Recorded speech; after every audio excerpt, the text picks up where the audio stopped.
Welcome back, guys. We are going to start Unit 14 Aryl Halides. इसमें जो आपके important topics हैं उन्हीं को हम रीड आउट करेंगे। तो जो आपका इम्पोर्टेंट पार्ट आता है, the aromatic ring of aryl halide will react same way as in benzene will undergo electrophilic substitution reaction. तो aromatic ring of aryl halides में बेंजीन में जो रिएक्शन होती है वो इलेक्ट्रोफिलिक सब्स्टिट्यूशन रिएक्शन होती है। प्रिपरेशन ऑफ एराइल हैलाइड्स, जो आपका फर्स्ट मेथड है एराइल हैलाइड बनाने का वो है फ्रॉम एरोमेटिक हाइड्रोकार्बन। तो हम एरोमेटिक हाइड्रोकार्बन से एराइल हैलाइड बनाएंगे। जो इसमें कैटलिस्ट यूज़ करते हैं मोस्टली हमारे पास होते हैं फेरिक हैलाइड और aluminium halides, FeCl3, FeBr3 and AlCl3। ठीक है, ये आपके पास एरोमेटिक हाइड्रोकार्बन है, उसको हमने हैलाइड के साथ रिएक्ट कराया in the presence of Lewis acid. ठीक है, जो ये आपका कैटलिस्ट यूज़ होता है वो लुईस एसिड होता है। ठीक है, जैसे कि FeCl3, FeBr3, AlCl3। देन क्या होगा, यहाँ से जो ये H है वो रिमूव हो जाएगा, हाइड्रोजन है वो रिमूव हो जाएगा, यहाँ पे आपका एक हैलाइड ग्रुप अटैच हो जाएगा। तो ये क्या बन जाएगा आपका एराइल हैलाइड और HX बाहर निकल जाएगा। जैसे ये आपका बेंजीन है, बेंजीन की रिएक्शन हमने Cl2 के साथ कराई in the presence of Lewis acid, तो ये क्या बना देगा क्लोरो बेंजीन और HCl बाहर निकल जाएगा। नेक्स्ट आपका ब्रोमीन है, उसकी रिएक्शन कराई FeBr3, तो ब्रोमोबेंजीन HBr बाहर निकल जाएगा। क्लोरोबेंजीन ब्रोमोबेंजीन तो बन जाता है, बट जो आपका ये फ्लोरो और आइडोबेंजीन है उसमें थोड़ी प्रॉब्लम आती है।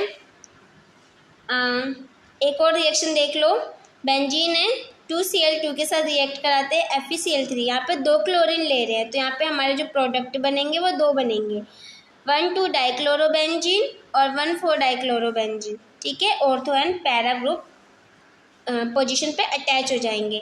फ्लोरो and iodobenzene are difficult to prepare by direct fluorination and iodination. Direct नहीं करते हैं, क्यों नहीं करते हैं? Reaction with fluorine is violent. क्या होता है? वायलेंट होता है and can not be control नहीं हो सकता। ठीक है, वो विस्फोटक होता है। ठीक है, ब्लास्ट हो सकता है, इसलिए फ्लोरीन की रिएक्शन हम डायरेक्ट नहीं कराते बेंजीन से। और reaction of iodination is reversible. वो क्या होती है? रिवर्सिबल होती है। मीन्स हमने अगर आयोडीन के साथ रिएक्शन कराई बेंजीन की तो क्या बना लेगा? आइडोबेंजीन बन जाएगा, लेकिन फिर से ये रिवर्स में क्या बना लेगा? ये अपने आप, ठीक है, अपने आप टूटकर आयोडीन और बेंजीन अलग हो जाता है। तो इसकी रिएक्शन हम किसकी प्रेजेंस में कराते हैं? ऑक्सीडाइजिंग एजेंट की प्रेजेंस में, जैसे आयोडिक एसिड, नाइट्रिक एसिड। ठीक है, HiO3 iodic acid, nitric acid HNO3 विच ऑक्सीडाइज HI फॉर्म। ठीक है, ऑक्सीडाइज हो जाता है और HI बन जाता है in the reaction to iodine enabling the reaction to proceed forward direction. तो क्या होता है? HI फॉरवर्ड डायरेक्शन में मूव नहीं कर पाता। जैसे ये आपके पास बेंजीन ने I2 के साथ रिएक्शन कराया, आइडो बेंजीन बन गया, HI बन गया। फिर क्या करेगा? ये HI आइडो बेंजीन के साथ रिएक्ट करके बेंजीन बना लेगा और आयोडीन अलग हो जाएगा। इसीलिए हम क्या यूज़ करते हैं? ऑक्सीडाइजिंग एजेंट यूज़ करते हैं, जैसे कि आयोडिक एसिड HiO3 और नाइट्रिक एसिड HNO3। इसकी रिएक्शन कराई तो हमारे पास आयोडीन बन जाएगा और ये वाटर बन जाएगा। तो मतलब हम इसका यूज़ करते हैं। ठीक है, मेनली आयोडिक एसिड का यूज़ करते हैं। सेकेंड जो मेथड है वो है फ्रॉम एरोमेटिक अमीन यूज़ करते हैं। ठीक है, तो इसमें एक रिएक्शन आती है सेंडर मेयर रिएक्शन। क्या होता है ये? Amine is first converted to diazonium salt. Diazonium salt क्या होता है? Arene Ar arene group N2 positive और X negative. Then convert to aryl halide, फिर इसे हम एराइल हैलाइड बनाते हैं। क्या यूज़ करते हैं? Cuprous halide in the presence of concentrated halogen acid. इसी रिएक्शन को बोलते हैं सेंडर मेयर रिएक्शन। पहले ये एरोमेटिक अमीन है, ठीक है, इसको हमने NaNO2 HCl के प्रेजेंस में रिएक्ट कराया, हमारा डाइजोनियम सोल्ट बन गया ArNH2 पॉजिटिव Cl नेगेटिव। फिर इसे क्यूप्रस हैलाइड के प्रेजेंस में रिएक्ट कराया, तब हमारा क्या बन जाएगा, एराइल हैलाइड। अगर ये जो हमारा कॉपर पाउडर यूज़ कर लेते हैं क्यूप्रस हैलाइड की जगह पे, तो इस रिएक्शन को बोलते हैं गेटरमैन रिएक्शन। क्या बोलते हैं, गेटरमैन रिएक्शन। ठीक है, ये हमारा डाइजोनियम सॉल्ट है ArNH2 पॉजिटिव Cl नेगेटिव। याद रखना एल्काइल नहीं, यहाँ पे हम एराइल ग्रुप लेते हैं कॉपर HCl HBr के प्रेजेंस में, तो हमारा क्लोरोबेंजीन और ब्रोमोबेंजीन बन जाएगा। अब chlorobenzene is prepared commercially by Raschig process. अगर हम क्लोरोबेंजीन बना रहे हैं तो हम क्या उस प्रोसेस को क्या कहते हैं, रैचिंग प्रोसेस। ठीक है, रिएक्शन आप याद रखिएगा।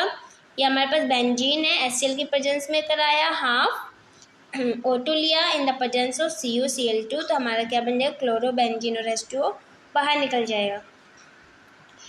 एक रिएक्शन आती है, reaction produce diazonium fluoroborate which on heating produce fluorobenzene. This reaction is called Balz Schiemann reaction. ठीक है, तो बाल्ट-शीमैन रिएक्शन कौन सी होती है, हमारे पास डाइजोनियम सोल्ट है, इसकी रिएक्शन HBF4 से कराई तो ये कन्वर्ट हो जाता है N2 पॉजिटिव BF नेगेटिव में। मीन्स यहाँ से जो Cl नेगेटिव है वो बाहर निकल जाता है, HCl के साथ निकल जाता है। इसको हीट करते हैं तो फ्लोरोबेंजीन, तो जो फ्लोरोबेंजीन बनता है ना डाइजोनियम सोल्ट से, उसी को हम बोलते हैं बाल्ट-शीमैन रिएक्शन। BF3N2 बाहर निकल जाता है।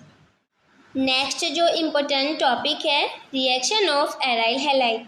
ठीक है, एराइल हैलाइड के साथ रिएक्शन, ये याद रखेंगे आप। ये ऑर्डिनरी कंडीशन में रिएक्ट नहीं करता NaOH, मतलब इनको कुछ देना पड़ता है, टेम्परेचर प्रेशर अलग से देना पड़ता है जब ये रिएक्शन होती है बेंजीन के साथ। C2H5ONa NaCN NaSH H2 और NH3। ऑर्डिनरी कंडीशन में ये रिएक्ट नहीं करेगा। जैसे हमारे पास क्लोरोबेंजीन है, कोई भी न्यूक्लियोफाइल ले लिया, OH negative OR negative CN negative NH3, means हमारे पास ये जो गिवन है इनके साथ रिएक्ट कराए तो कोई भी रिएक्शन नहीं होगी इन ऑर्डिनरी कंडीशन। लेकिन अगर हमने कुछ टेम्परेचर प्रेशर दे दिया तो ये रिएक्शन हो जाती है। फॉर एग्जांपल ये आपके पास क्लोरोबेंजीन है, इसने रिएक्शन कराई NaOH के साथ, बट क्या किया, इसमें थोड़ा टेम्परेचर प्रेशर दे दिया, देन क्या बना देगा ये सोडियम फिनॉक्साइड। ठीक है, बेंजीन पे O नेगेटिव Na पॉजिटिव आ जाएगा, NaCl और H2O बाहर निकल जाएगा। अब यहाँ से हमें अगर फिनोल बनाना हो तो HCl के साथ रिएक्ट करा देंगे सोडियम फिनॉक्साइड को, तो यहाँ पे H आ जाएगा और NaCl बाहर निकल जाएगा। नेक्स्ट जो रिएक्शन आती है आपके पास 1-chloro-4 नाइट्रोबेंजीन है। ठीक है, ये गिवन है। इसकी रिएक्शन अगर मैंने aqueous NaOH in the presence of 473 kelvin temperature, तो हमारे पास क्या मिल जाएगा, 4-नाइट्रोफिनोल। ठीक है, मिल जाएगा। और अगर हमने सी की रिएक्शन अमोनिया के प्रेजेंस में और इथेनॉल ले लिया C2H5OH in the presence of 473 kelvin, तो हमें क्या मिल जाएगा, 4-नाइट्रोएनिलीन मिल जाएगा। तो याद रखोगे कि जैसे हम यहाँ पे रीजन चेंज कर रहे हैं, टेम्परेचर सेम है, रीजन चेंज किया, ठीक है, तो यहाँ पे क्या हुआ, प्रोडक्ट भी डिफरेंट हुआ। यहाँ पे 4-नाइट्रोफिनोल मिला, यहाँ पे 4-नाइट्रोएनिलीन मिला। ये रिएक्शन मोस्ट इम्पोर्टेंट है, रिएक्शंस को लर्न कर लीजिएगा। नेक्स्ट टॉपिक है nucleophilic substitution by benzene intermediate. ठीक है, इसमें इंटरमीडिएट की फॉर्मेशन होती है। Aryl halide not having any strong electron withdrawing group at ortho and para position undergoes nucleophilic substitution reaction by benzene intermediate. तो क्या होता है, एराइल हैलाइड के पास ऑर्थो पैरा पोजिशन पे कोई भी इलेक्ट्रॉन विड्रॉइंग ग्रुप नहीं होता। अगर होता तो क्या हो जाता, इजीली यहाँ पे सब्स्टिट्यूशन रिएक्शन हो जाती। एग्जाम्पल, ठीक है, आप एग्जाम्पल देखेंगे, ये आपके पास क्लोरोबेंजीन है, NaOH के साथ रिएक्ट कराया, H2O के प्रेजेंस में प्रेशर दिया तो क्या बन गया, सोडियम फिनॉक्साइड और NaCl और H2O बाहर निकल गया। अगर हमने टोलिन, ठीक है, क्या किया, 4th पोजीशन पे हमारा क्लोरीन लगा दिया है और बेंजीन के साथ रिएक्ट कराया तो हमारे पास NaNH2 के प्रेजेंस में और अमोनिया कैटलिस्ट, तो क्या बना यहाँ पे, 2 प्रोडक्ट बने 4 मिथाइल एनिलीन और 3 मिथाइल एनिलीन, एक पैराटोलिडीन और एक मेटाटोलिडीन बना। ठीक है, क्यों? ऑर्थो और जो आपका CH3 ग्रुप होता है, टोलिन है मेनली, ये ortho and para directing group होता है, लेकिन जो क्लोरीन है वो मेटा डायरेक्टिंग ग्रुप है। तो जब भी हम NaNH2 के साथ इन the presence of amine NH3 की प्रेजेंस में अमाइन की प्रेजेंस में हम रिएक्शन कराएंगे तो क्या हो जाएगा, जो आपका ये क्लोरीन है इसे सब्स्टिट्यूट करके यहाँ पे आपका NH2 एक और पैरा पोजीशन पे और एक मेटा पोजीशन पे अटैच हो जाएगा।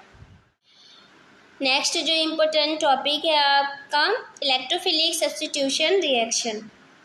ठीक है, तो इसमें जो most common electrophilic substitution reaction होते हैं वो आता है क्लोरोबेंजीन और halogenation, nitration, sulphonation, Friedel Crafts reaction, जिसमें अल्काइलेशन और एसाइलेशन दोनों आ जाते हैं। तो इसमें मेनली आपको रिएक्शन लर्न करनी है।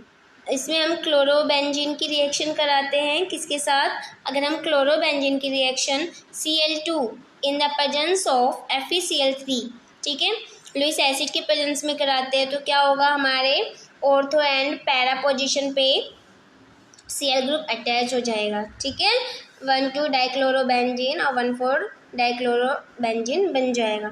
अगर हम यही रिएक्शन HNO3 H2SO4 की प्रेजेंस में करते हैं, पता है ये HNO3 और H2SO4 क्या देता है, NO2 ग्रुप देता है। ठीक है, NO2 पॉजिटिव आता है, वो ऑर्थो और पैरा पे जाकर अटैच हो जाएगा, तो हमारा ortho and para nitro chlorobenzene बन जाएगा। अगर यही रिएक्शन हम सिर्फ H2SO4 के साथ करते हैं तो H2SO4 क्या देता है, SO3 सल्फोनिक एसिड बना देता है, SO3H ग्रुप देता है, जो क्या बना देगा, सल्फोनिक एसिड बना देगा। नेक्स्ट अगर हम या आपका जो आपका फर्स्ट आपका क्लोरीनेशन था, ठीक है, हेलोजिनेशन, हम क्लोरीन की जगह Br ब्रोमीन भी ले सकते हैं। सेकंड आपका नाइट्रेशन था। थर्ड आपका सल्फोनेशन, जिसमें SO3H ग्रुप अटैच होता है, सल्फ्यूरिक एसिड यूज़ करते हैं। और जो आपका लास्ट है, फोर्थ वन है, ये आपका फ्रीडल क्राफ्ट एल्काइलेशन रिएक्शन है, इसमें एसाइलेशन भी यूज़ कर सकते हैं। तो ये आपका CH3 यहाँ से ऑर्थो एंड पैरा पोजीशन पर अटैच हो जाएगा। Reaction due to CX bond, ठीक है, इसमें कुछ इंपॉर्टेंट रिएक्शन है। ब्रोमोबेंजीन ने उसको Mg के साथ रिएक्ट कराया इन द प्रेजेंस ऑफ ड्राइथर, तो क्या बनेगा, फिनाइल मैग्नीशियम ब्रोमाइड। ठीक है, बेंजीन पे आपका MgBr अटैच हो जाएगा। Aryl halide react with alkyl halide in the presence of sodium metal to yield alkyl benzene। Aryl halide है, उसकी रिएक्शन हमने किससे कराई, अल्काइल हैलाइड के साथ कराई, किसकी प्रेजेंस में, सोडियम मेटल की प्रेजेंस में, तो वो क्या देगा, अल्काइल बेंजीन देगा। इस रिएक्शन को हम बोलते हैं बोर्ड्स फिटिंग रिएक्शन। ठीक है, एग्जांपल देखो, ये आपका एराइल हैलाइड है, ठीक है, यहाँ पे Br भी हो सकता है, कोई भी हैलोजन ग्रुप बेंजीन से अटैच है। सोडियम मेटल ले लिया और उसकी रिएक्शन हम किसके साथ करा रहे हैं, CH3Br, तो हमारे पास क्या देगा, एल्काइल बेंजीन। ठीक है, ये जो भी हम यहाँ पे एल्काइल ग्रुप लेंगे वो सीधा बेंजीन से अटैच हो जाएगा, इसको बोलते हैं बोर्ड्स फिटिंग रिएक्शन। नेक्स्ट है aryl halides on heating with copper powder give diaryls. Aryl halide को हम कॉपर पाउडर की प्रेजेंस में हीट करेंगे तो क्या देगा, डाईएराइल देगा। इस रिएक्शन को क्या कहते हैं, उलमैन रिएक्शन। ठीक है, उलमैन रिएक्शन। एग्जांपल देख लो, यहाँ पे हम 2 फिनाइल ग्रुप लेते हैं, ठीक है, मतलब 2 एराइल हैलाइड लेते हैं, उसकी रिएक्शन कॉपर पाउडर के साथ हीट कर दिया in the presence of some temperature, तो हमारे पास डाईएराइल मिल जाएगा। ये चैप्टर में इतना ही इम्पोर्टेंट था। आई होप आपको समझ आया होगा। अगर कोई डाउट हो, कोई कॉन्सेप्ट समझ ना आया हो तो आप कमेंट करके मुझसे पूछ सकते हैं। Thanks for watching.